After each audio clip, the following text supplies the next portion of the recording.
I once thought I had forgotten all those old meals.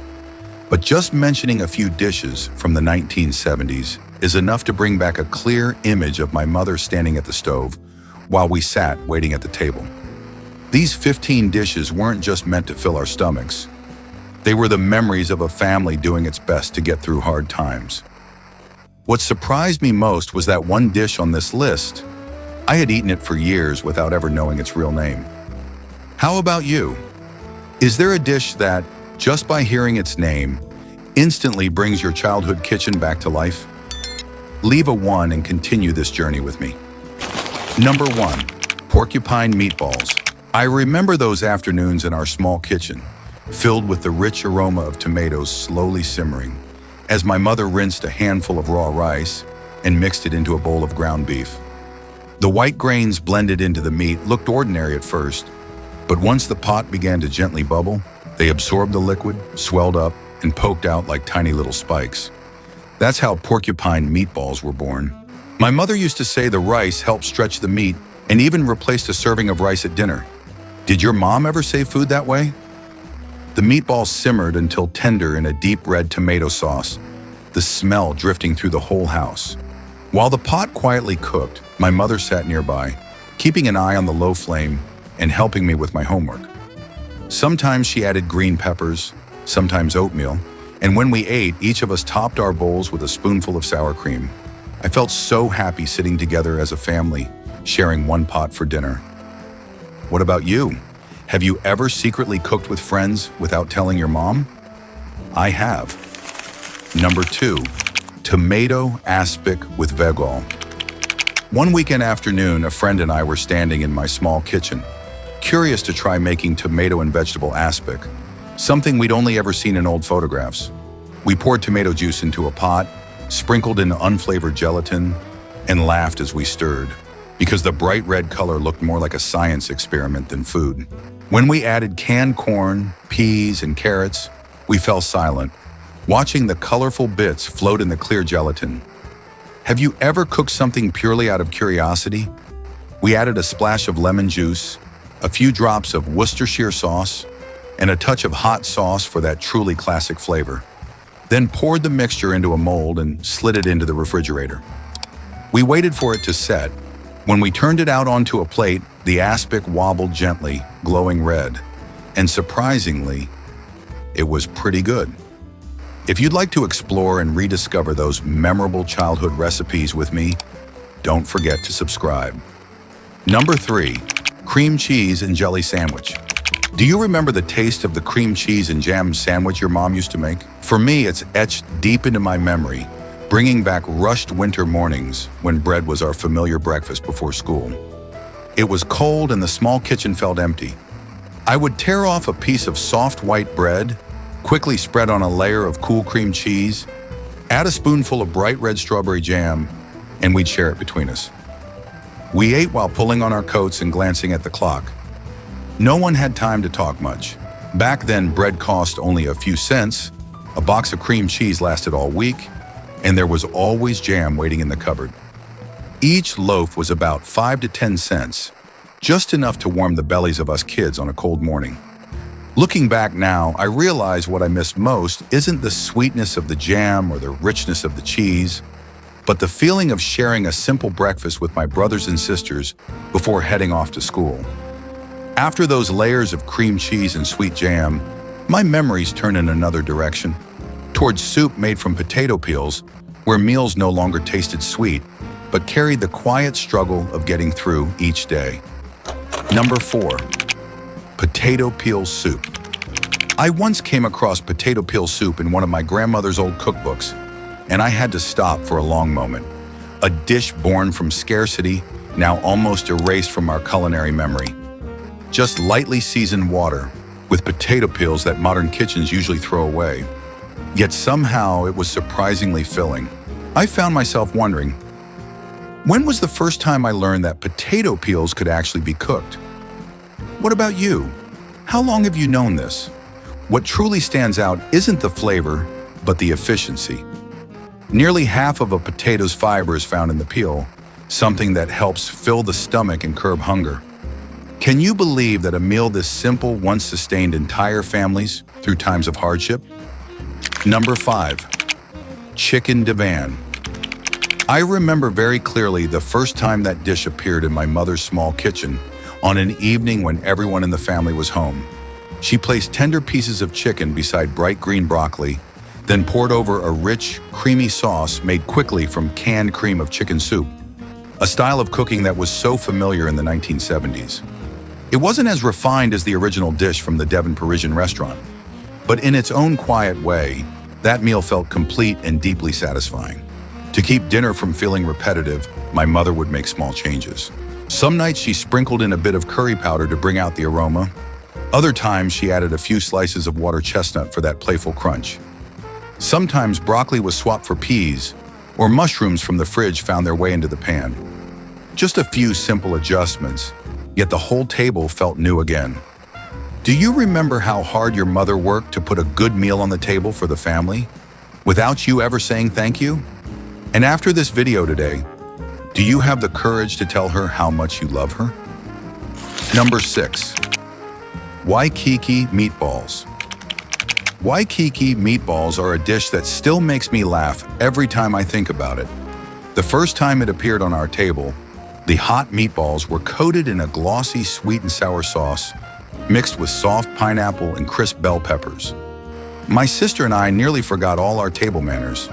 The first bite was sweet and tangy, with a hint of salt and rich savoriness, enough to make us stare at each other in silence. An unspoken eating contest began, marked only by the clink of spoons against plates and watchful glances at everyone else. Back then, this dish wasn't expensive at all. Ground meat, a can of pineapple, a few bell peppers, about $1 or $2 was enough to feed the whole family. Have you ever competed with your siblings over a delicious dish you were trying for the very first time? If this food brings back childhood memories for you, tap like so those memories can live on. After the bold pineapple meatballs, the meal ended with a cool, wobbly 3-layer jell-o dessert, gently shaking with the memories of childhood. Number 7, jell-o, 1 to 2, 3. After the family dinner, when the table held nothing but a few empty plates and the soft scrape of chairs being pushed back, I brought out a dessert that made everyone pause. Jell-o, 1, 2, 3. It came from just a single packet mixed with water, yet once it set, it magically separated into 3 distinct layers. A clear gelatin layer at the bottom, a smooth mousse-like middle, and a light, airy foam on top. I still remember the sense of curiosity as I placed the glass parfait cups on the table. The kitchen light shining through layers of strawberry, orange, and raspberry like a small science experiment happening right in our kitchen. The kids watched each layer closely, fascinated, while the adults loved it for being no-bake, quick to make, and still beautiful to serve. Even though Jell-o 1, 2, 3 was discontinued back in the 1990s, that feeling has never faded from my memory. If you ever waited for dessert after a family meal like I did, leave a 0 in the comments.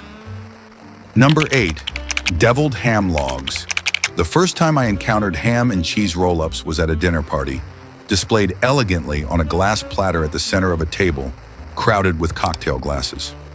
Small cylindrical rolls had been coated in chopped nuts and crushed potato chips, then sliced into neat rounds, the outside slightly crisp, the inside smooth and creamy. The smoky flavor of the ham blended with the richness of the cream cheese in a way that caught me off guard. Salty, indulgent, and so satisfying it was hard to stop at just one bite. The host mentioned that the dish had been made days in advance and simply sliced when guests arrived. Amid the clink of ice and glasses of Harvey Wallbanger and Tequila Sunrise, that modest appetizer suddenly became the centerpiece. Effortless, practical, and carrying the unmistakable elegance of a 1970s cocktail party. Number 9, meatball wiki.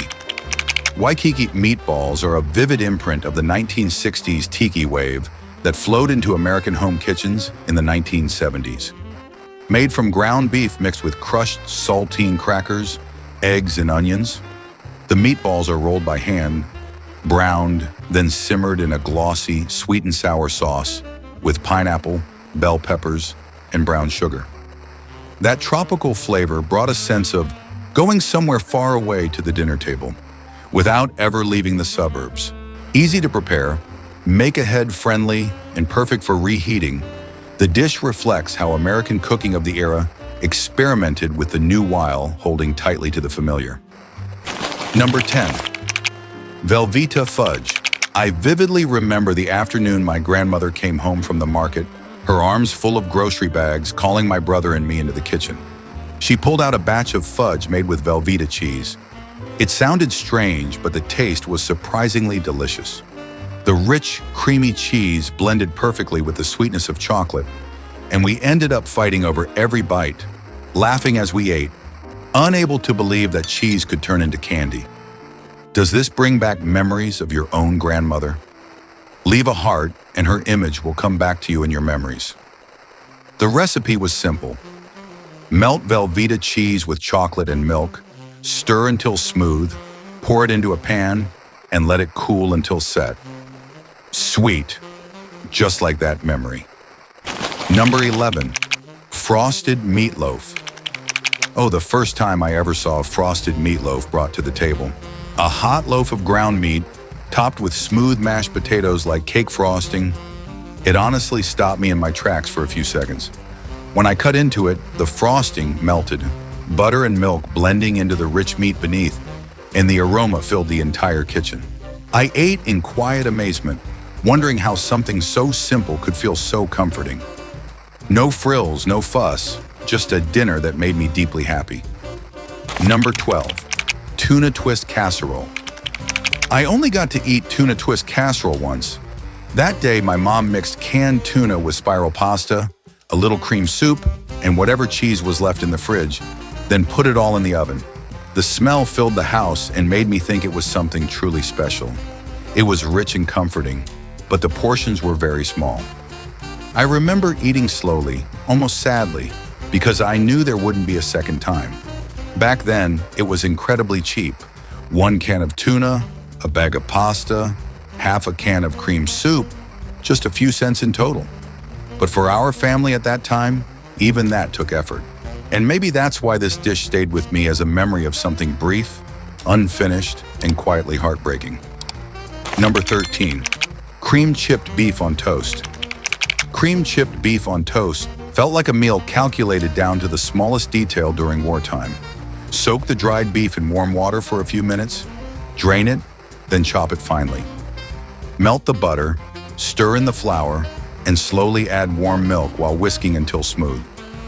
Add the dried beef and simmer over low heat until everything is heated through. Toast the bread until crisp, then ladle the sauce over the top.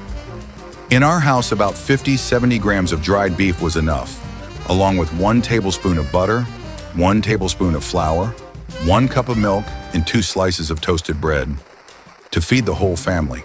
The total cost back then was only 15-25 cents, but the feeling of being full lasted a long time. Number 14, potato chip sandwich. The first time my parents weren't home, I made this sandwich for myself. Just 2 slices of white bread, spread with a thin layer of butter, then a quick handful of salty potato chips, still carrying the smell of oil. When I pressed the sandwich together, the chips cracked and crunched between the soft layers of bread. No meat, no cheese, yet it kept me full for a long time. It was the kind of meal you eat on quiet afternoons without adults around. Simple, cheap, but strangely enough, that feeling of being satisfied is something I still remember to this day. If the crunchy, salty potato chip sandwich brings back those memories, then the soft, sweet butter and sugar sandwich brings back another kind of childhood comfort. Number 15, butter and sugar sandwich. Do you know this dish was known by another name? A hunger fighter meal? Do you think that's true, or did it go by something else? All it took was a slice of white bread, spread with a thin layer of butter while it was still warm, then lightly sprinkled with granulated sugar. The butter melted, the sugar gently settled, creating a simple yet unforgettable sweet buttery taste. No fuss, no stove needed, just enough to fill an empty stomach and soften the weight of a long afternoon. The foods of the 1970s didn't need to be fancy to be remembered. They stayed with us because they appeared at the exact moment people needed them most. When a meal meant sharing, when it meant a family sitting together after a long day. Maybe today they no longer suit our tastes, but the memories remain untouched. And there are still many dishes like this, waiting to be spoken of once again. Subscribe to the channel and continue this journey of remembrance with me.